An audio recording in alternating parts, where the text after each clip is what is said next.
Hi, it's Dr. Shaunna of drshaunna.com, and it's FAQ Friday Book Blog Edition. And today we're going to talk about a book that I think a lot of you might actually have read.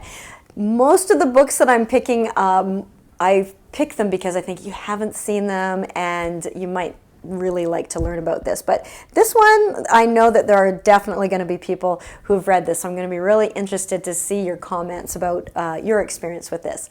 And a lot of people know me, and I'll just jump to what book we're featuring first off. It's You Can Heal Your Life by Louise Hay. Now, your book version might look quite different. There's a number of covers and a number of editions that have happened, but this one's mine. Yours may be as dog-eared as mine. But, you know, a lot of people know me for saying you are what you eat. Your choices do matter. And if I had to sum up this book, it would be more along the lines of you are what you think and your thoughts do matter. And that's also very true. It's really important what we consume, not only from our food and our drinks, but also the thoughts we think. And so at the beginning of this book, she indicates a few points of her philosophy, and I think just by going through this, it'll kind of give you a highlight into what's going on in the rest of the book. So some points of Louise's philosophy are: we are each responsible for all of our experiences. We know that's true. How many of you in that personal development world have they talked about in some way, shape, or form, it's all about taking 100% responsibility? Every thought we think is creating our future. I often say, what you think about, you bring about. And it's true. Look into your life and see at least the essence of what you're thinking about. Not maybe exactly, but the essence of it. If you're really positive and things are all going your way, they tend to all go your way. And when you're really sort of down and negative, they kind of go that way too. So the thoughts are important. The point of power is always in the present moment. Well, it brings to mind that book by Eckhart Tolle, The Power of Now. It's always in that moment. We can't really change the past or the future. Right now is where all the power is. Everyone suffers from self-hatred and guilt. The bottom line for everyone is, I'm not good enough.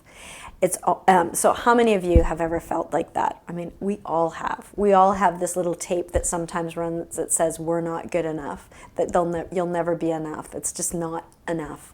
The next line's important though. It's only a thought, and a thought can be changed. That's the point of power. That's the hope.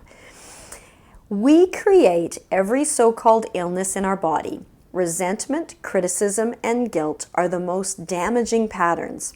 Releasing resentment will dissolve even cancer. She is a cancer survivor herself. We must release the past and forgive everyone. We must be willing to begin to learn to love ourselves.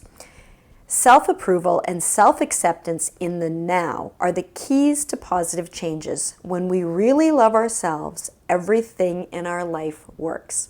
So this is a really powerful book, and some of you might go, yeah, it's kind of off or whatever. It depends where you're at and how open you are to this or how much it's resonating.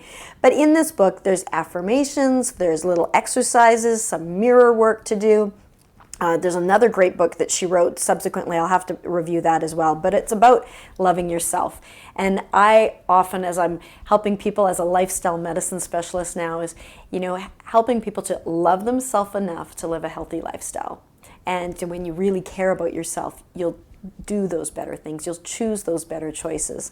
And then another really interesting thing that I was kind of blown away as you know, I'm a medical doctor, 25 years, and this is certainly not what I learned in medical school, I can tell you that. But it's just interesting. If nothing else, it's interesting.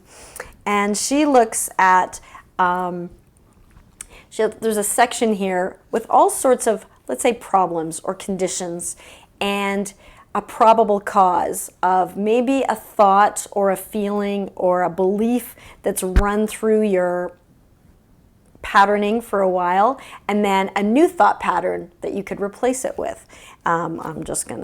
It's interesting. Some of them you look at and you go, it might be right, And, even things, I'm often known for helping people lose weight. So even being overweight. So She has a probable cause: fear, need for protection, running away from feelings, insecurity, self-rejection, seeking fulfillment, right? We're looking for love kind of in all the wrong places.